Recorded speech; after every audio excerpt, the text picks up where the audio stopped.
Bueno, buenos días a todos. En nombre de Ediciones Coligüe, es un placer estar acá en la presentación del libro Malvinas 1982 de Gustavo Campana. Gustavo es un autor ya, la verdad que uno dice lo conoce hace poco tiempo, pero relativamente, pero bueno, en los años, yo creo que el primer libro, no sé si el primero o el segundo lo publicó con nosotros, ha ido construyendo una obra, para mí es muy interesante por el diálogo con el presente, pero también el lado que tiene que ver con la historia, ¿no? Siempre debatiendo la parte histórica, pero nada, tratando de generar debates acá en esta época. Como fue en su momento la parte más histórica, como puede ser Tribunas y Pueblo, creo que los libros importantes en ese principio prontuario, ¿no? Que a algunos les gustaría que no esté publicado. y bueno, después recuerdo del peronismo, obviamente, que tiene que ver también con todo lo que es la parte histórica de Gustavo. Y un libro que para mí es un libro que me emocionó que podamos editar y que realmente lo queremos mucho, que es el libro sobre Néstor, que también lo podríamos haber presentado acá, así que nada. En este caso es un libro, cuando Gustavo vino con esta propuesta, la verdad, nosotros le dijimos que nos interesaba el libro sobre Malvinas, pero que nos interesaba que el libro tuviera la parte histórica, la parte de la guerra, pero que también sirviera para actualizar en este momento en donde el reclamo de soberanía sobre las islas, que me parece donde una parte de la política parecía estar en otro bando. Así que no, y el libro lo cubrió con creces, la verdad que es un libro que tiene partes que son emocionantes, la parte histórica, testimonial, y abarca una cantidad de años impresionante. Están acá en la mesa, como estaba en la tarjeta, está Fernando, ¿no? Que también es autor editorial y que ha sido compañero de Gustavo. Está Pablo Basel, abogado de una de las causas más importantes, ¿no? para hacer memoria, verdad y justicia en el tema particular de Malvinas, ¿no? Que es la Entre Ríos. Y la verdad es que tenemos el doble honor de tener acá a dos excombatientes que son del CECIN de La Plata. Un aplauso para los dos. Antonio Marcilese y Rodolfo París. Así que, bueno.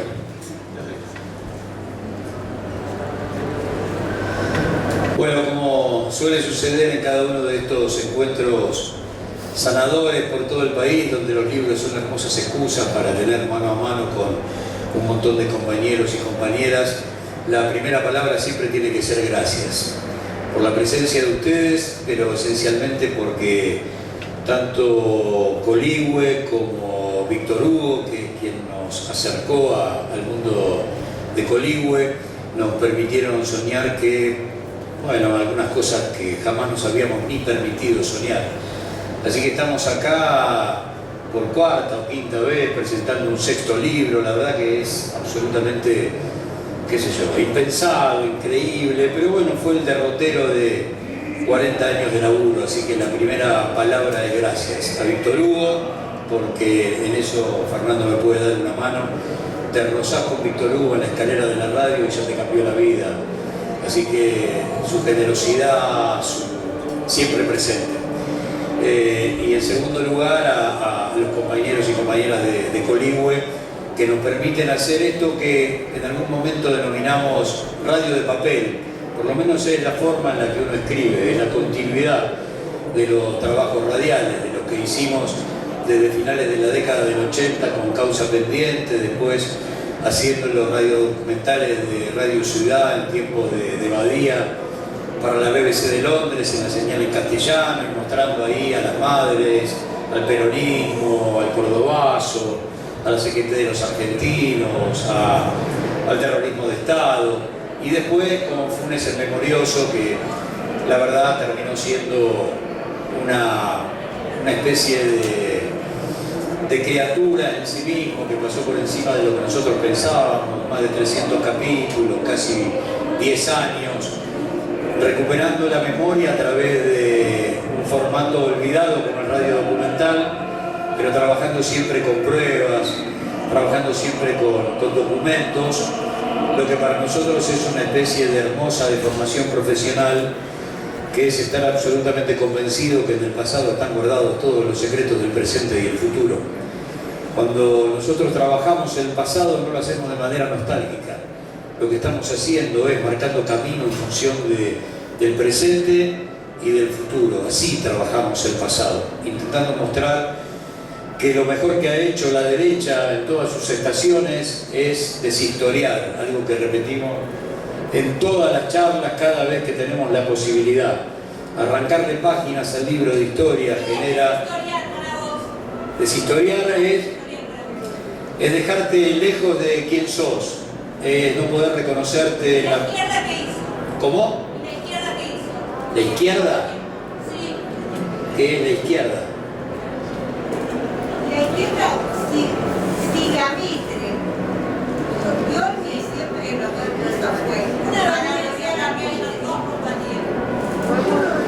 Bueno, lo mejor que ha hecho la derecha, insisto, a lo largo de todas sus estaciones ha sido deshistoriar, apoderarse de la mano del poder real de la historia y de esa manera construir una realidad ficcional.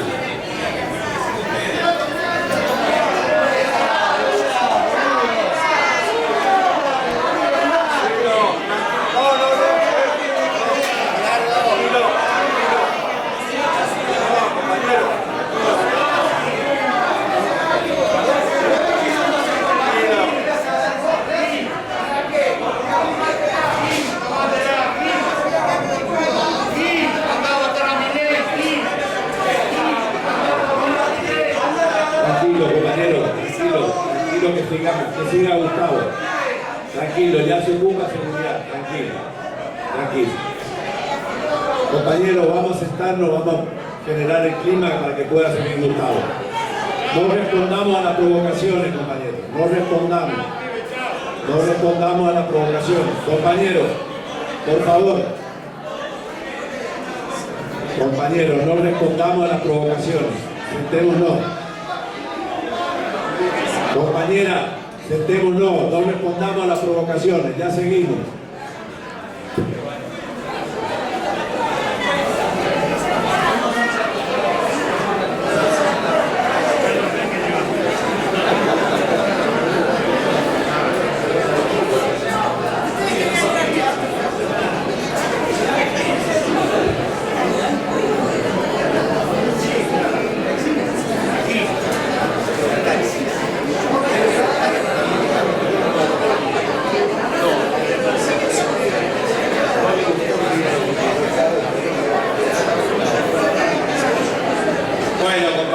Compañeros, es interesante observar que en la feria, que intenta hacerlo una especie de mosaico plural, donde generalmente venimos, cada uno expone, dice lo propio, nosotros no nos meteríamos a compartir un stand donde sabemos que, bueno, sin embargo, hay cosas que... La moral de la verdad, como diría Rodolfo Walsh, es la que jode. De eso no cabe ninguna duda.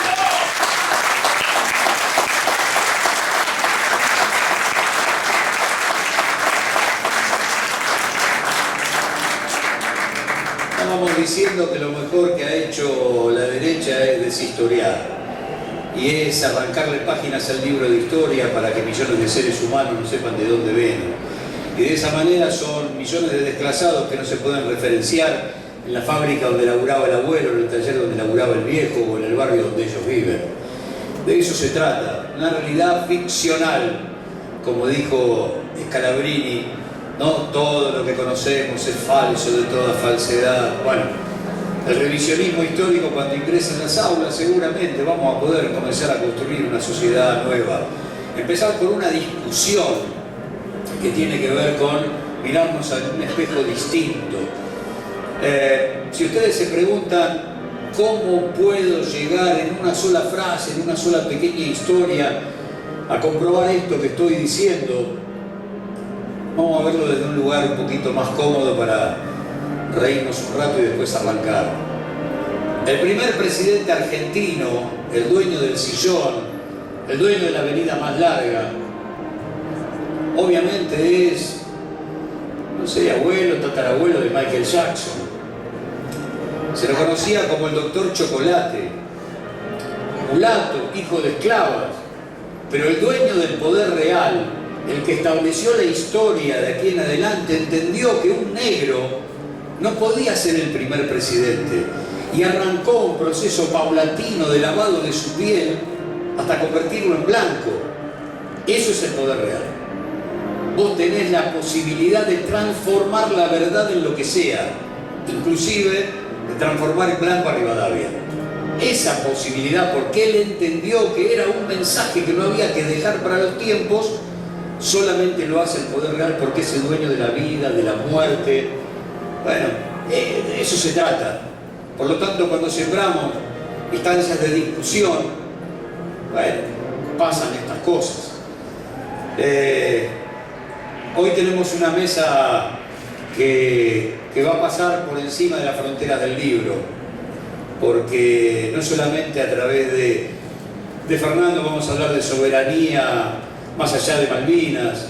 El libro lo hace en función de la historia de la relación de Argentina e Inglaterra, y por eso subrayar lo de la Cuarta Guerra con el Imperio Británico. Más allá de los cambios del formato táctico, siempre estuvimos en la estrategia, siempre fuimos un viejo sueño inglés. Y entonces pretendemos hacer base en 1806, en 1807, el pueblo en armas por primera vez. Ni siquiera existía la patria desde el punto de vista institucional, pero había algo raro, algo distinto en algunos hombres, como por ejemplo aquellos dos que no quisieron jurar fidelidad por su majestad británica, se fueron a Montevideo y fueron parte del regreso como Castelli y como Belgrano.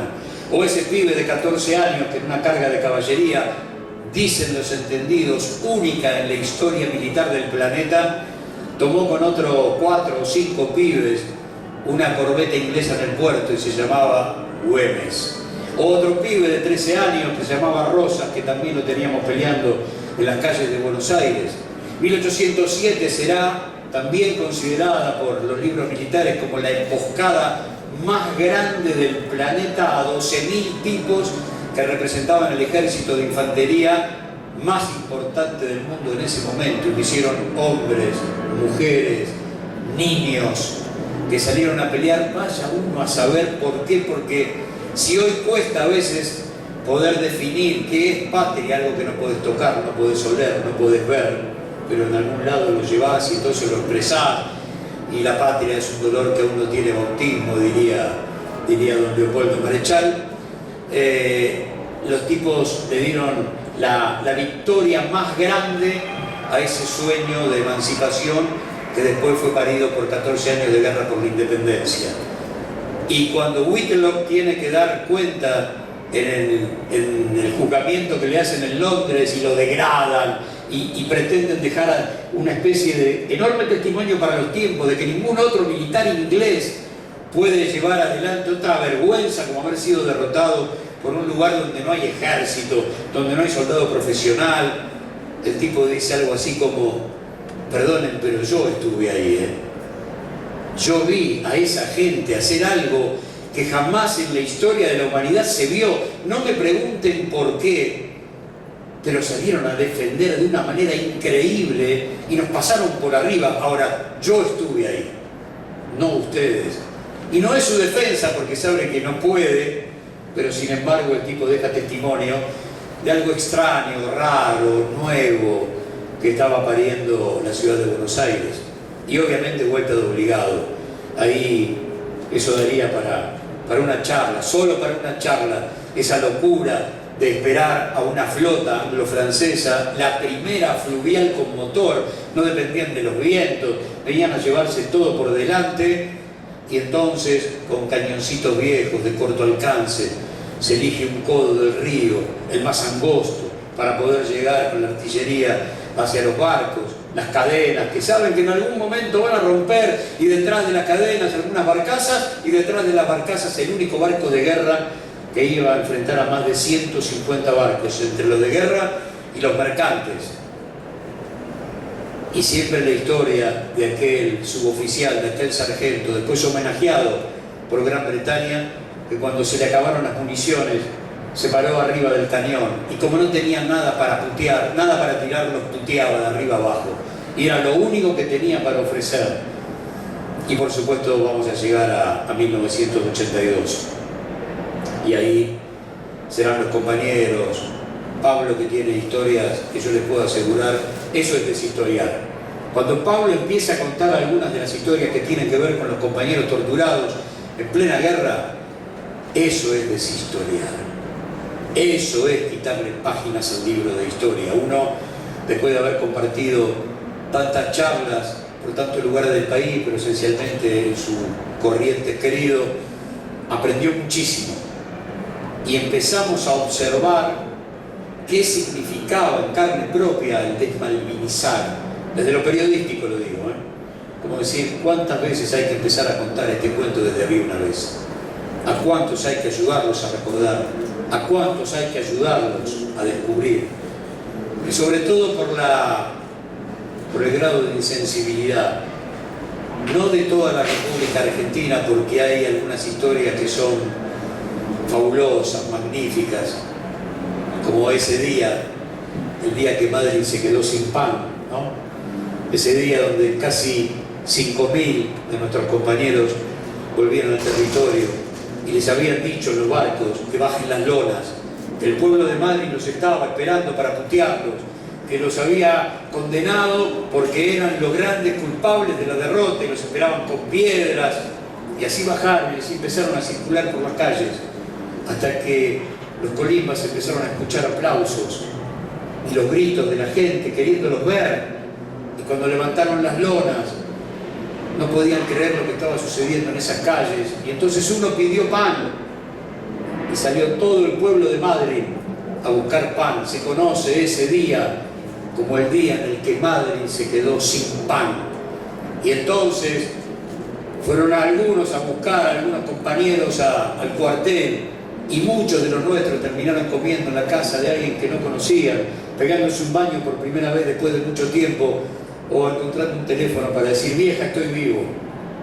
Hay infinidad de capas que hay que seguir quitándole a esta cebolla, sobre todo porque 40 años después, y tenemos un par de generaciones que no fueron testigos de esta historia, a la mayoría de los que estamos acá nos toca un rol extraño, porque antes de Malvinas, la última guerra en la que había entrado la Argentina era de la Triple Alianza. Nos toca a nosotros contarla desde otro lugar, desde el lugar de protagonistas y desde el lugar de testigos.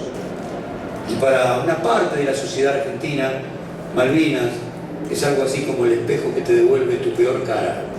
Por la plaza del 2 de abril, por la plaza del 10, es la que te devuelve tu peor cara, por esa insensibilidad que por ahí, la insensibilidad porteña de las grandes urbes, que por ahí nadie sintetizó de manera tan exacta como Charlie, ¿no? Hagan lo que quieran, pero no bombardeen Barrio Norte. Hagan lo que quieran, pero no bombardeen Buenos Aires. Bueno, hay mucho para hablar esta noche, mucho para decir. Le decía a Horacio, hay un capítulo del libro que es Malvinas y el fútbol, y trata esencialmente el tema 82 con un campeonato nacional jugado de norte a sur y de este a oeste sin parar un solo domingo. El domingo 2 de mayo se jugó la fecha mientras el Belgrano se hundía. No paró un solo día el fútbol. Y el Mundial de España comienza con la derrota argentina en Barcelona frente a Bélgica, un día antes de la rendición. La historia de Ardiles, su primo, el aviador que murió, mañana se van a cumplir 40 años, el 1 de mayo. Bueno, muchas cosas, pero a su vez, si uno mira para atrás en la relación de Inglaterra y la Argentina, hay mucho para decir, y yo suelo sintetizarlo en cuanto al fútbol, por aquel partido del 53, por la primera victoria de Argentina sobre Inglaterra en la cancha de River, el día del gol de Grillo, el día del 3-1. Ese día, conmemorado durante tantos años como el Día del Futbolista Argentino por la majestuosidad del gol de Grillo, que viene apilando ingleses de derecha a izquierda del arco de Figueroa Alcorti, cuando tiene un ángulo muy cerrado, los ingleses dan el paso al frente buscando el centro atrás, y el pibe de Domínico con las medias bajas dice: qué regalito que me hiciste, y te la clava en un ángulo. Los ingleses al otro día titularon el gol del error. Y si uno busca ese partido hoy, salgan de acá, métanse en la compu, métanse en la Federación Inglesa de Fútbol y busquen en el historial de Argentina e Inglaterra. Ese partido no está, no estuvo nunca, no va a estar jamás, porque no pueden bancarse que el pibe de Domínico, con las medias bajas, apiló ingleses hasta cansarse y desde un ángulo imposible la clavó en un ángulo. Suelo armar esas pequeñas metáforas porque ahí hay un dato mucho más político que deportivo y tiene que ver con eso.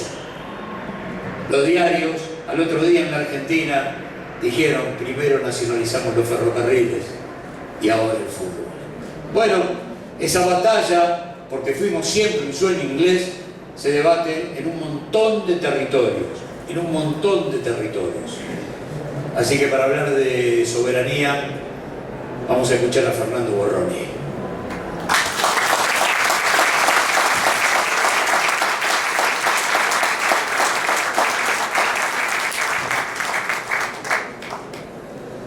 Hola, muy buenas noches a todos y a todas. Primero la alegría de estar acá, de poder compartir este encuentro con los queridos combatientes, con ustedes y con Gustavo. Primero déjenme hablar un cachitín. Qué arranque te mandaste, en los quilombos. Le faltaba eso, de tantas charlas, tantas presentaciones. Bueno,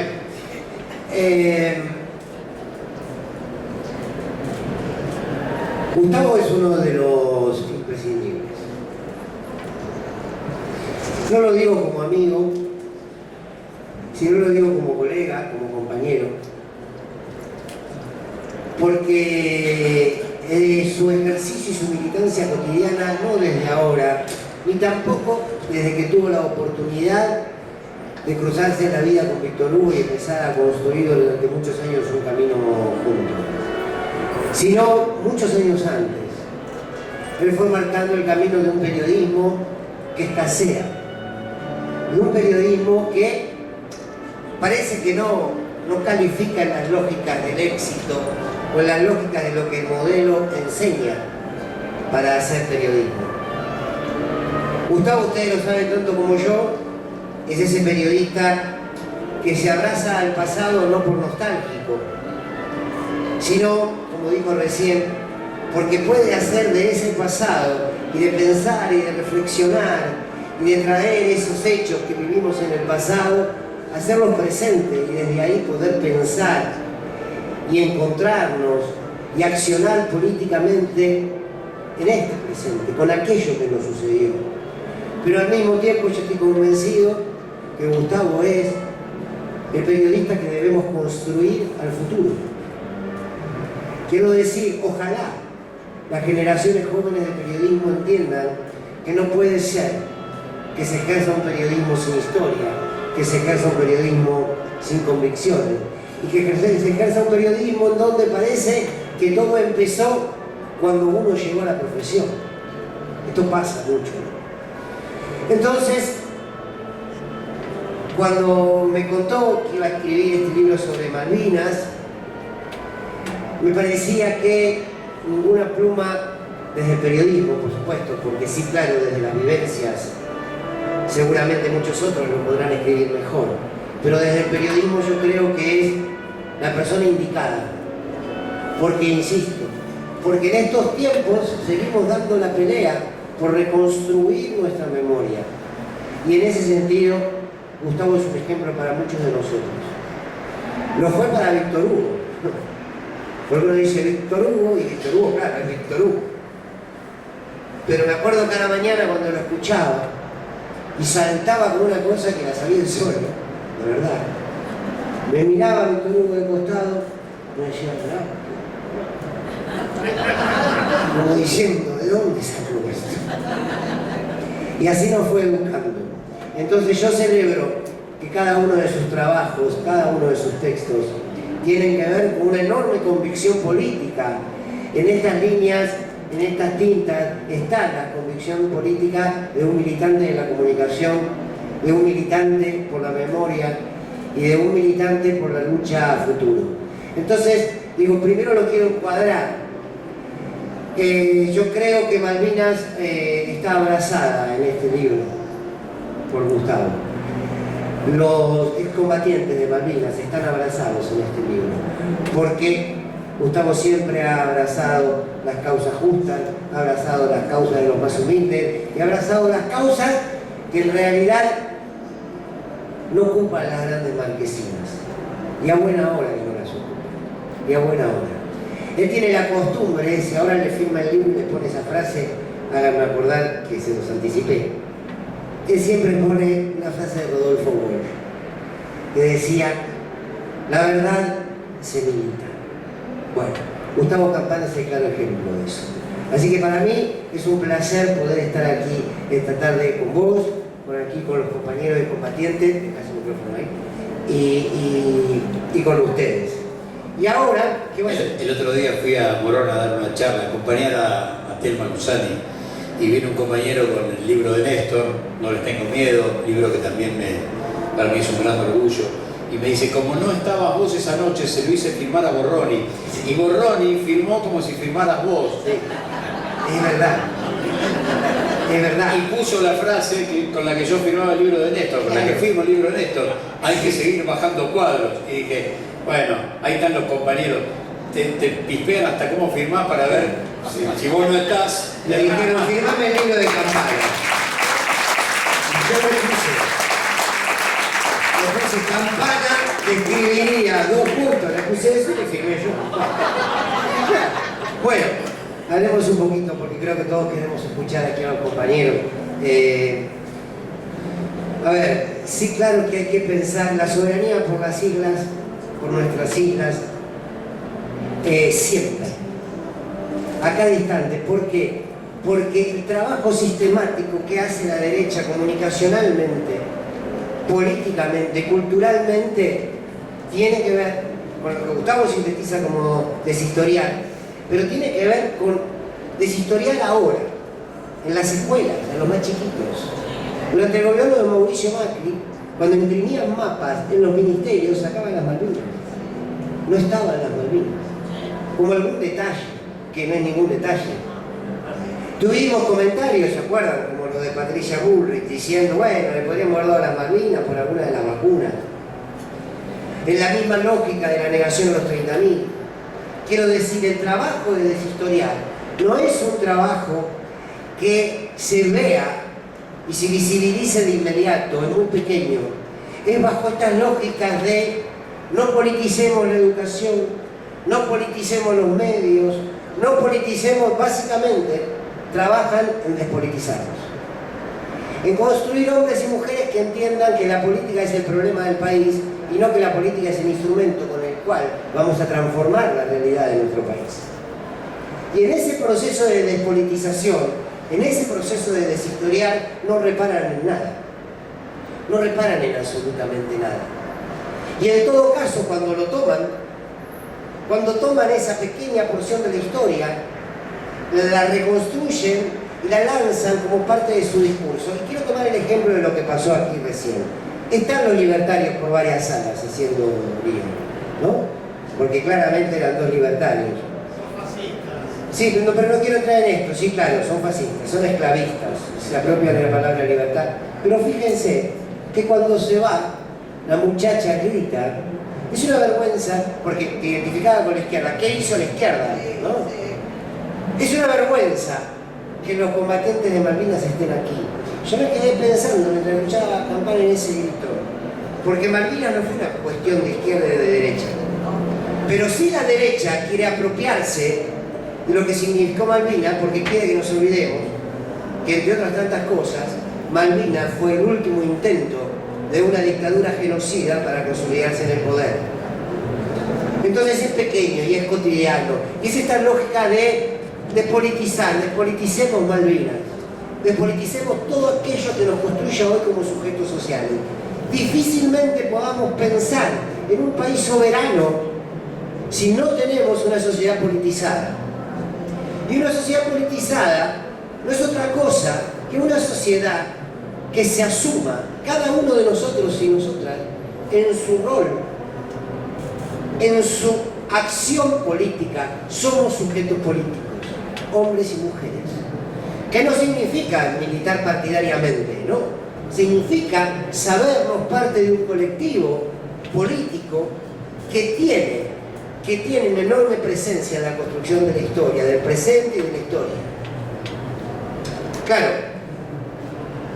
cuando se busca despolitizar, lo que se quiere lograr es que precisamente se construya ese relato donde luego un hombre, una mujer, un laburante que apenas llega a fin de mes pueda gritar: todos somos vicentinos. Solamente un humilde que levante el cartel de todos somos vicentinos es la foto de un ser despolitizado, de un ser que no tiene recuerdo ni de lo que fue él, quizá de su infancia, de su padre, de las luchas. Difícilmente entonces podemos discutir la soberanía. Y no solamente la soberanía de Malvinas.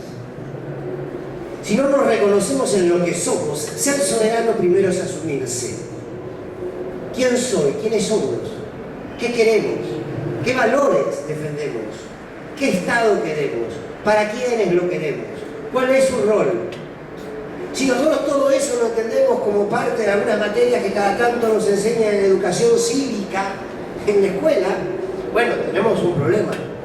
Ahora, si nos asumimos como sujetos y como actores políticos, entonces vamos a poder construir esa conciencia social. A algunos nos gusta llamarla conciencia de clase, al peronismo no le gusta conciencia de clase, cada uno lo llame como quiera. Ahora,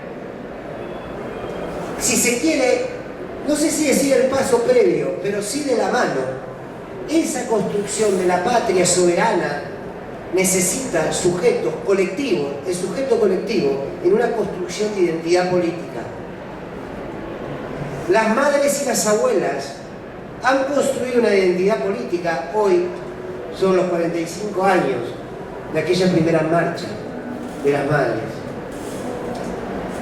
Tenían esa enorme identidad política que luego, al saber bien claro qué defendían, contra quiénes peleaban, cuando tenían claro estos son nuestros adversarios, pero estos son nuestros enemigos, porque el pueblo tiene enemigos.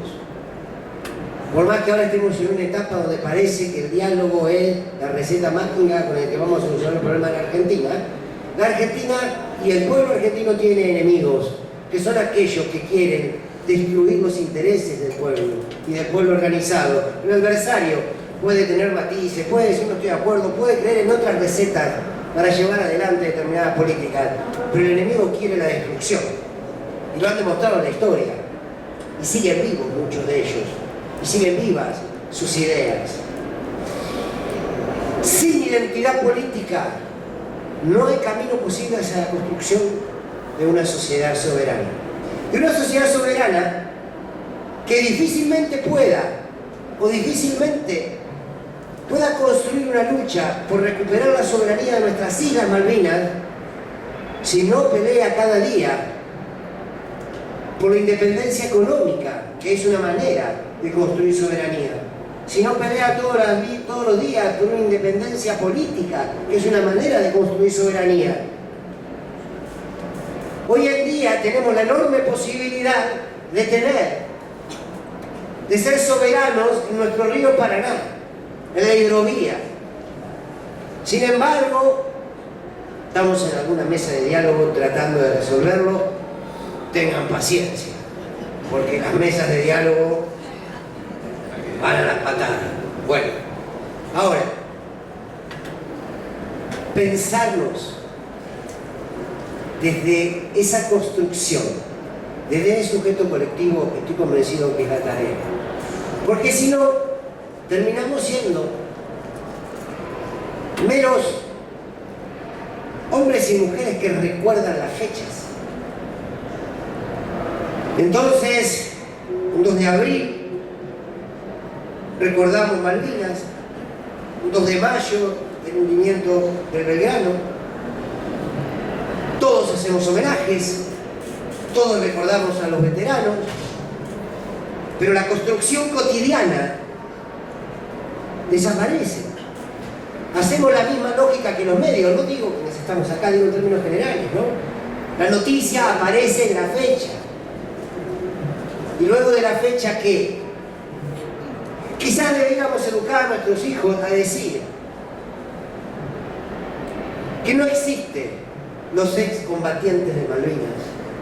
No son ex, son combatientes de Malvinas todos los días. Porque yo no puedo ni imaginarme lo que es estar en una guerra. Miren, les confieso algo, mañana, estaba diciendo a Gustavo, porque me reta después de paso, mañana me envió el canal al lugar en donde se hundió al general Belgrano, al crucero general Belgrano, un 2 de mayo. Mañana salimos para el puerto de San Javier, se hace un homenaje allí, después nos vamos a Ushuaia, con lo que me gusta viajar en avión. Y después de ahí, 24 horas en el Iriza, hasta el lugar donde se hundió el Belgrano, y después volver. Que el barco se mueve. Se mueve. Estos miedos del pequeño burgués es una cosa así en pastilla. Digo, no me imagino lo que puede ser una guerra. No puedo imaginarme lo que ustedes han vivido. Entonces yo no puedo decir excombatiente de Malvinas. No quiero extenderme. Quiero decir simplemente que este libro es una manera de poder construir ese sujeto político que se asuma, que se haga preguntas, que se sepa parte de una construcción colectiva y que sepa que hay que dar todas y cada una de las disputas para construir una soberanía del presente. Solo un país que logre una independencia económica, solo un país que logre esa soberanía política que no nos haga votar en el mundo según la conveniencia de la coyuntura chiquitita, que no nos haga ir cambiando de relato y de discurso, depende de la coyuntura que se dé en cada momento, sino ese amor por construir esa patria, pero no esa patria que está en los símbolos patrios, sino esa patria que alguna vez sintetizó Cristina como que esa patria es el otro, pero es ese otro que alguna vez fue víctima del modelo como lo es hoy, que alguna vez fue marginado, que alguna vez fue empobrecido y luego fue condenado y estigmatizado por reaccionar frente a su pobreza y querer salir de ese lugar.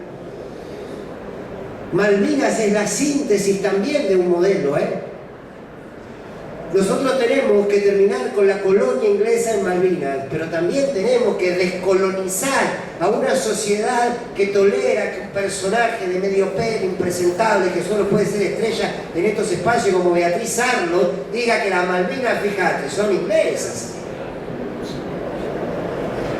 Entonces, la batalla por la soberanía también es una batalla cultural, profundamente cultural, pero nos tenemos que mirar en ese espejo de pueblo.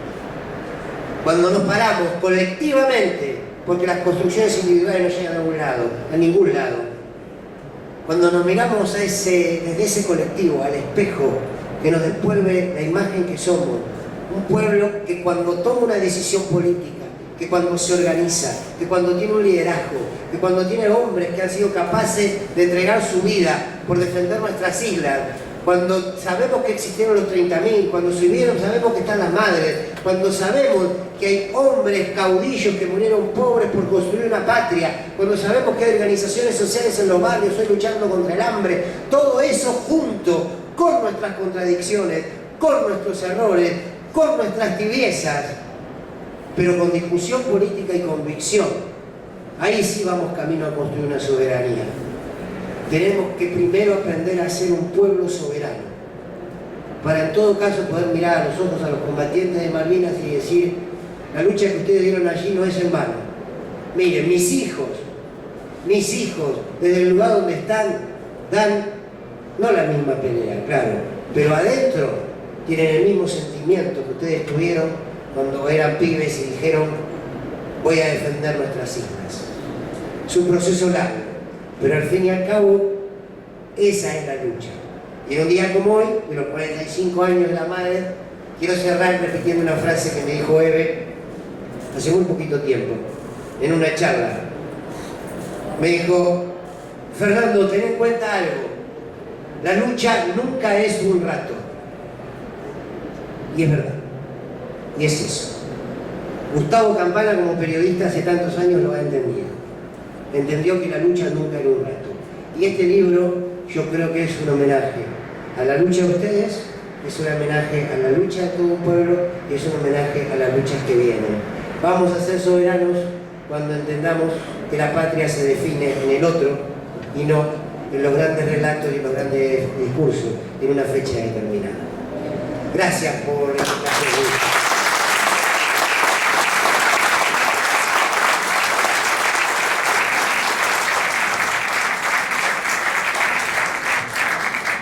A veces quedan respuestas muy simplistas para intentar explicar la historia. En el caso Malvinas, ¿cuántas veces uno en algún mano a mano, con mesa familiar, con los compañeros de laburo, no, porque un borracho? La verdad que si nos quedamos con eso para explicar semejante punto de la historia argentina, la verdad es que no estamos diciendo absolutamente nada. Por eso el libro lo que hace es arrancar contando el porqué del golpe del 24 de marzo de 1976, la necesidad de terminar con esa matriz económica, de ese mundo fabriquero a 3 turnos, de una desocupación que no alcanzaba el 3%, de un Producto Bruto Interno 48-47% para los laburantes, de ese mundo de 6.000 o 7.000 millones de dólares de deuda externa,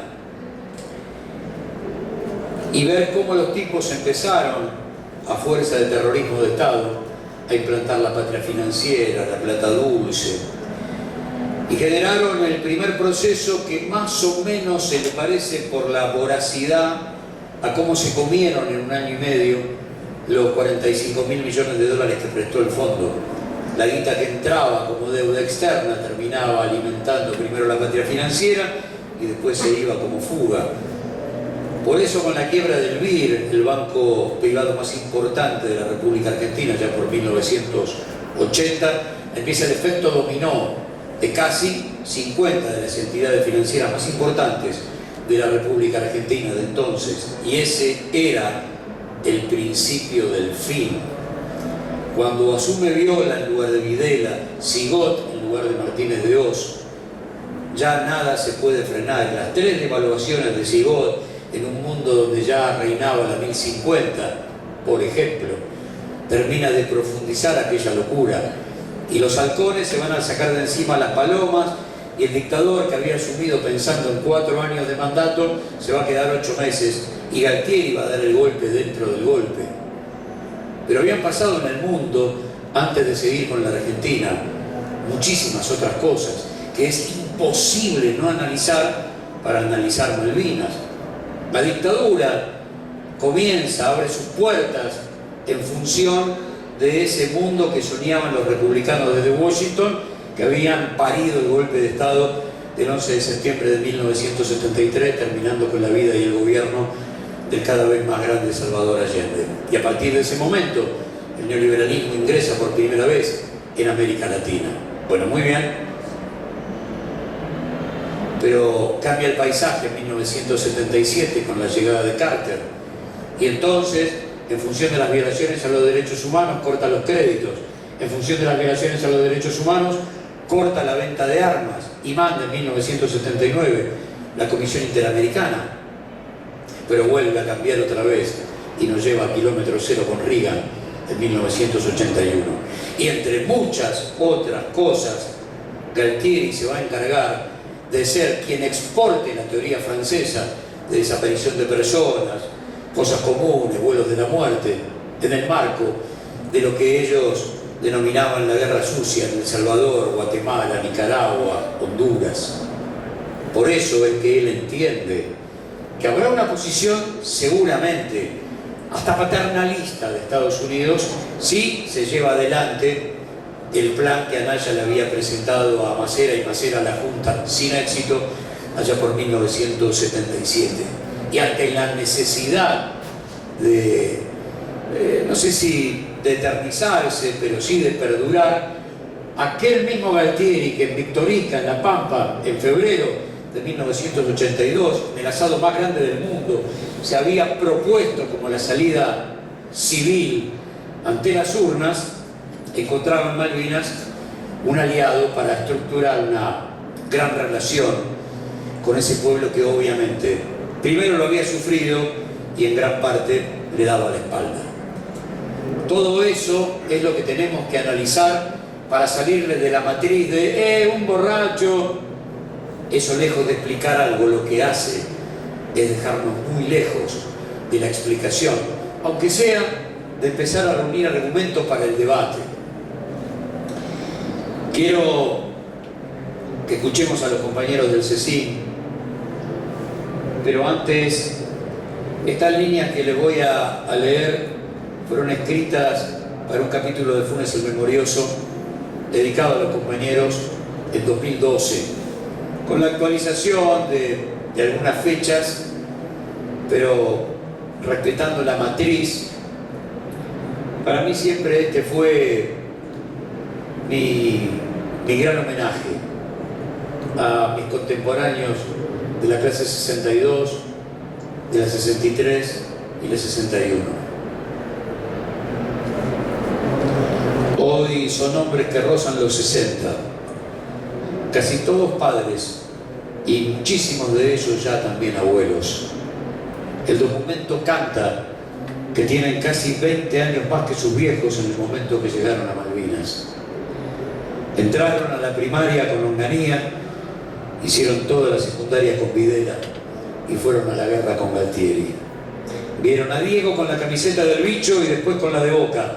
Gritaron los goles del Mundial 78 a los 15, se conmovieron con la soltó como una lágrima y madrugaron para ver los partidos del juvenil en Tokio. Recibieron la herencia Beatles de sus hermanos mayores, siguieron a Charlie, al Flaco y bailaron los sábados con la música disco. Pardos, rockeros, chetos y todos los que no entraron en ninguna de las calificaciones absurdas que establecía el catálogo social de moda. Son los pibes que salieron a la cancha con los sacachispas, los que anduvieron a 200 kilómetros por hora en el Scalectric y los que levantaron rascacielos con 1000 ladrillos. No leyeron al Martín Fierro en literatura de cuarto por desertor y subversivo. No pudieron gozar de Cortázar ni de Marechal.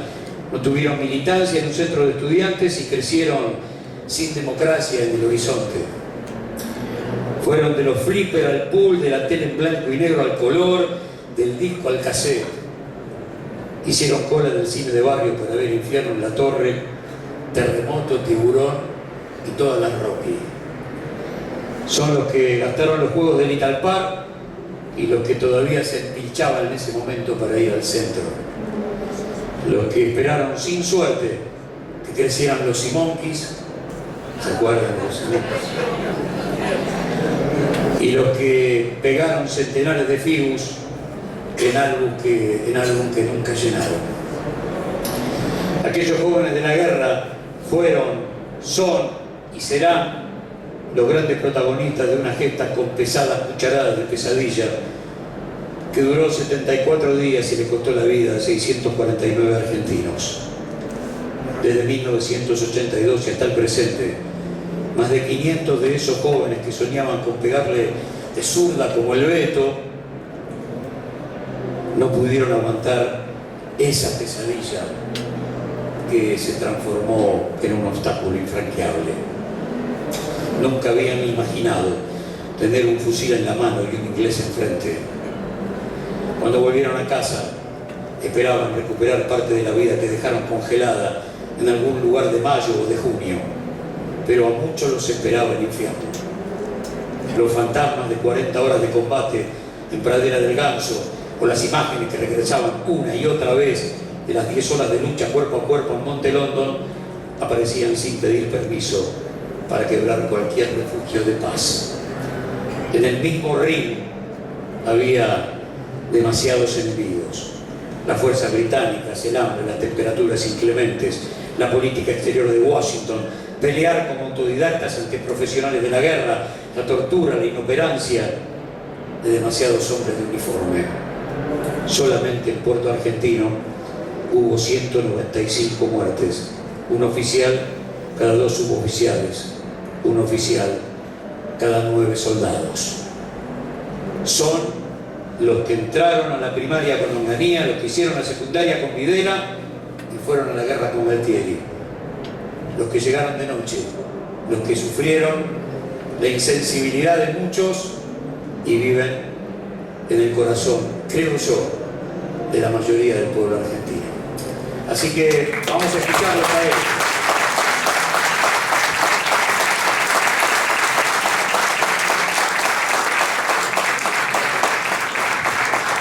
Buenas noches. Soy Antonio Marcilese, integro el CECIN La Plata. Es un centro de excombatientes, exclusivamente de soldados desde clase 54 a clase 63. Yo fui uno de los últimos incorporados, clase 63, tenía 19 añitos, cuando fui convocado para cumplir con el servicio militar obligatorio, que por suerte ha desaparecido, ¿no? Desde el año 94 a la fecha no está más. Lo que yo quiero contar es parte de lo que dijo Gustavo, y decir gracias, como comenzó diciéndolas, gracias por movilizar, gracias por ese libro, gracias por tener en la memoria a esos 649 soldados caídos en la guerra de Malvinas, y esos más de 500 que se quitaron la vida, que la perdieron después de volver, porque no pudieron sostener lo que por suerte hoy parte de nosotros tenemos como contención, la familia y parte de la sociedad.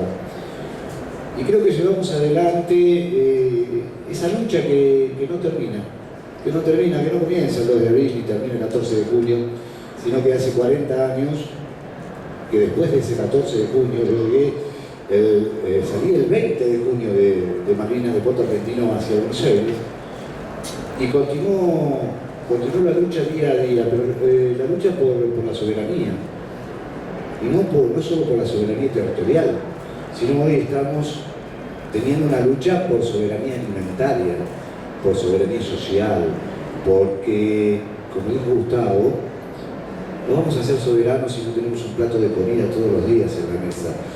Nosotros tenemos esa suerte, porque la verdad no puedo decir que la paso mal, pero ¿saben cuándo la paso mal? Cuando veo al otro que no tiene. Entonces sigo luchando. Sigo luchando en los comedores, sigo luchando en los territorios donde el que menos tiene es el que más nos necesita. Y más nos necesita como es combatiente de Malvinas. Ahí es donde más nos necesita. Ahí es donde nosotros tenemos que hacer presencia. Presencia, brazo y espalda. Y contener las lágrimas, muchas veces, cuando después de estar laburando en ese comedor, se nos van pibes con el tupper vacío. Es una tristeza que se nos vaya un pibe con un tupper vacío cuando vivimos en un lugar tan maravilloso como la República Argentina y en un país bicontinental con una gran riqueza alimentaria. Pero claro, sí, si tenemos a Vicentina, evidentemente se nos va a hacer muy difícil redistribuir esa riqueza alimentaria porque tenemos un piecito encima, pero tenemos un piecito encima por culpa también de personas que no hacen nada para que eso cambie, personas que tienen el poder de hacerlo, pero por conveniencia queda, como también por conveniencia tampoco se habla de la depredación que está ocurriendo alrededor de Malvinas. Tampoco se habla del territorio que se perdió después de la guerra de 1982, que era 14.000 400 kilómetros cuadrados y hoy estamos hablando de más de 2.700.000 kilómetros cuadrados. Entonces, a partir de ahí, soy combatiente de Malvinas, pero también soy un luchador de la sociedad que recuerda todos los días que tenemos que seguir peleando, que no tenemos que bajar los brazos ni dejarnos avasallar por personas como aquellas que quieren cambiar las Islas Malvinas por una vacuna, vacunas que podemos producir, vacunas que tenemos la capacidad de hacerlo, vacunas que el resto del mundo está dispuesto a darnos, pero no, acá hay gente que está dispuesta a cambiar parte de nuestra soberanía, de nuestro territorio, del futuro de nuestros nietos, de nuestros hijos, a cambio de hacer negocios. Entonces, hoy doy gracias a la invitación de la presentación de este libro, Malvinas 1982, la Cuarta Guerra, el cual voy a leer con mucho gusto. Y, ¿qué más decir ante los monstruos que tengo de la pluma y la palabra? ¿No? Se hace muy difícil. Se hace muy difícil porque son gente que lleva la historia adelante, la historia plasmada en ese papel. Nosotros tenemos la historia viva, la historia que vivimos día a día, la historia que vivimos después que volvimos de Malvinas, la historia que podemos contar. Y esa historia que se habló de desmalvinización, pero de parte de los estados, de parte del Estado que estaba en su momento, de ese Estado genocida. Nosotros fuimos a Malvinas con, creo que la dictadura más cruenta que sufrió nuestro país. Nosotros fuimos de dictadura siendo civiles. Yo tenía mis sueños, tenía mis proyectos, y fui otra persona cuando volvió de Malvinas. Perdí parte de esos sueños, perdí parte de los proyectos, porque perdí la inocencia. Soy criado de abuelos, me crié en el campo. Yo criado de abuela y de abuelo el humano y no lo puede existir. Y de repente encontrarme con el corre, limpia, barre, colimba, tratando de ser, trataron, no pudieron de someterme y de cambiarme la manera de pensar y decirme que la patria era mi tierra, pero no me la tenía que hacer comer arrastrándome por el piso, tratando de decirme que mi novia era mi fusil, por el amor de Dios. Mi novia era preciosa, la tenía en casa, enfrente de casa, y pasaba unos momentos divinos. Cuando tuve un fusil en la mano te sentí terror, sentí miedo.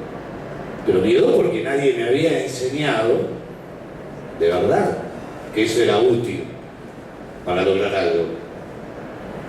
Porque en los tiempos que fui a la escuela, vi cómo paraban los colectivos y bajaban la gente y las cachaban, y si tenías barba o pelo largo, tenías aportación del rostro. Y esa aportación del rostro, me tocó después en Malvinas. En Malvinas me tocó ver a compañeros con distintas religiones y ser prácticamente sometidos a la esclavitud y la servidumbre. Ayer o antes de ayer había un audio dando vueltas por ahí de un suboficial, que creo que te comentamos, Gustavo, una parte hoy, que él está orgullosamente, se siente parte del ejército argentino, pero ya no está más, llegó a cabo nada más que creo que a los 22 años, ahí terminó su carrera, no sé el motivo, la verdad no sé, y hoy está pidiendo una jubilación extraordinaria. Una jubilación extraordinaria. Elegiste mal la carrera, campeón. Y le echa la culpa a gente del CECIN, diciendo de que hoy nosotros tenemos una pensión y una jubilación y que merecen tener la misma. Si tal vez lo sea, no sé, para mí no. Para mí eligieron la carrera. Yo no la elegí, yo no tuve la oportunidad. A mí me tocó un número, con ese número un destino, ese destino era hacer la colimba. Yo no tenía una obra social, yo no tenía el amparo de que tenían los mismos cuadros. Yo no tenía una jubilación, no tenía un aporte jubilatorio, no tenía un sueldo, no tenía nada. Y hoy están reclamando los mismos derechos. Esa misma gente fue la que me llevó a Malvinas. Entonces, hoy pedimos desde el CECIN La Plata, y lo pido yo como ciudadano, que nos den una explicación. Una explicación de por qué perdimos. Yo creo que la tengo. Perdimos porque fueron los mismos que desaparecieron, a 30.000. Perdimos porque fue la misma dictadura que nos llevó a una guerra para tratar de salvarse y quedarse y perpetuarse en un poder que nunca les perteneció. Nos utilizaron, yo me sentí utilizado, porque si había tanta cantidad de oficiales y suboficiales, ¿por qué fueron pibes de 19 años como yo con 2 meses de instrucción? 2 meses de instrucción militar. ¿Qué podía saber yo? ¿Saben por qué estoy acá yo hoy? Por el solo espíritu de supervivencia. Porque lo que traté fue de sobrevivir. Porque por suerte, ya no tenía ese espíritu de supervivencia. Entonces, no estoy acá porque el teniente primero puso el pecho o el sargento puso el pecho delante mío. Estoy acá porque traté de sobrevivir. No con esto dejo de decir de que tuvimos varios enemigos en Malvinas, Fundamentalmente, aparte del británico, el frío, el hambre y la desidia de nuestros superiores. Fundamentalmente esa desidia que me mandó a mí, por ejemplo, a una misión, a custodiar un puente en Fitzroy, con un cabo primero, y un suboficial que se hacía afeitar en el frente de batalla. Digo, mientras el corre limpia barre estaba con el fusil haciendo guardia al costado de un puente, ese sí que estaba poniendo el pecho en la bala. Estaba esperando que pasara lo que fuera. Porque lo único que yo sabía era sobrevivir. Nunca supe combatir. Nunca supe lo que era enfrentar a otro ser humano con un fusil. Y sin embargo, los que sí estaban preparados, porque habían hecho una carrera, digo, se arranjaron primero que nadie. Corrieron primero que nadie. Estaban en el búnker de Puerto Argentino.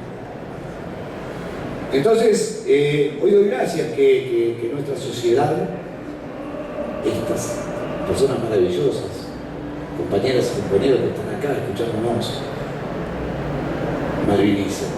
Se malviniza todos los días. Se malviniza cada día que recordamos que Malvinas son nuestras y que todo ese territorio rico en biodiversidad nos pertenece. Pero nos pertenece no solo por la guerra de Malvinas, nos pertenece porque fueron nuestras siempre. Entonces, tengo que dar gracias y le voy a dar la palabra a mis compañeros. Gracias a ustedes.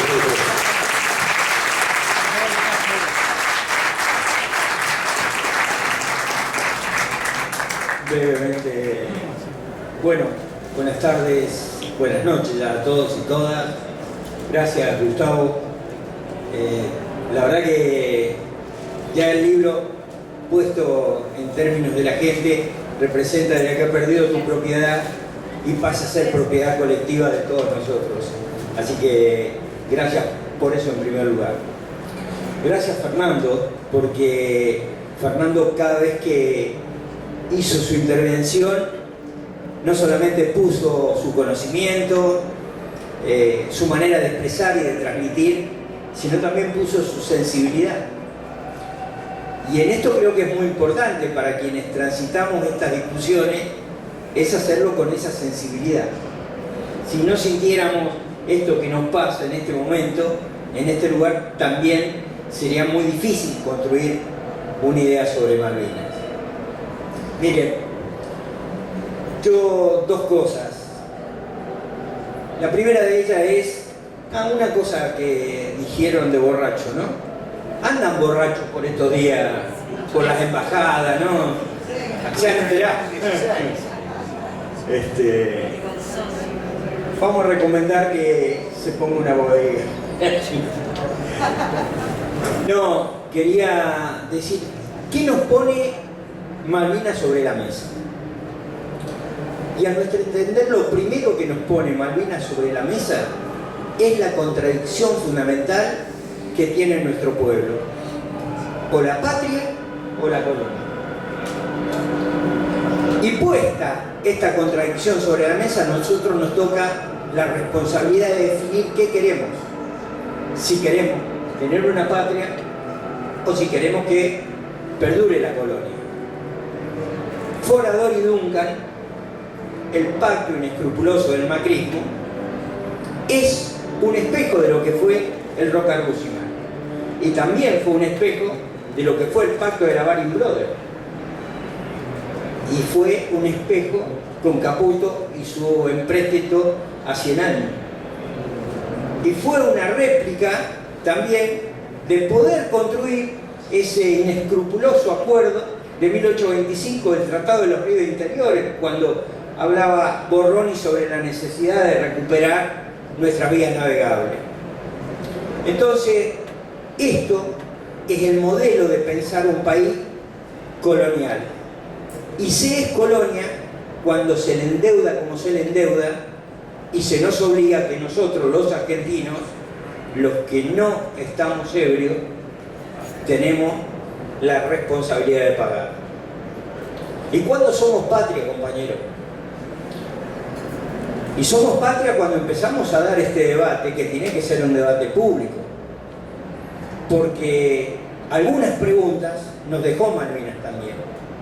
Primero, que somos un país oceánico, que 5 provincias, ¿no?, se vinculan con el mar, que en el mar tenemos 2 veces más, 2 veces y media más de territorio que en el territorio físico, pero que sin embargo la política argentina sigue pensando solamente en el modelo del país agroexportador y ganadero.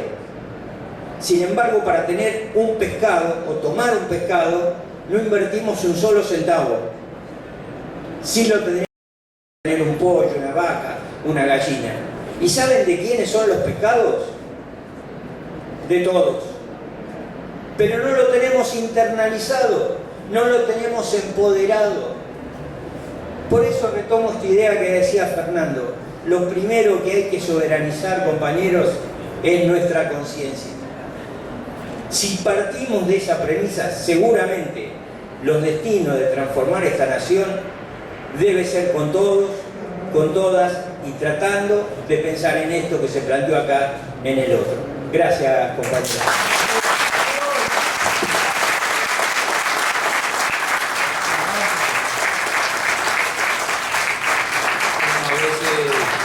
Palabras de muchos compañeros y citando al autor, las repite. La primera vez que tuve la posibilidad de hacer una nota a Pablo, escuché algo que cada vez que puedo lo repito, y es: el dolor siempre se cuenta en tiempo presente. No importa cuánto tiempo haya pasado de ese día en el que tuviste el dolor a 5 centímetros de tu nariz, vas a contarlo en tiempo presente. Y entonces, de esa manera, empezamos a meternos en ese mundo de las torturas a los soldados en Malvinas. Pablo nos va a contar su historia, pero tiene que ver también con encontrarse con la verdad a 5 centímetros de su nariz, cuando, iluminado por el fuego, se proyectó por primera vez en Corrientes. Y de esa manera no hubo vuelta atrás y Malvinas se convirtió en gran parte de su vida. Vamos a escuchar a Pablo Bassi.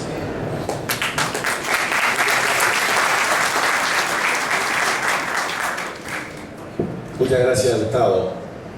Créanme que es muy difícil para mí poder hablar por la tremenda admiración que tengo por Gustavo Campana.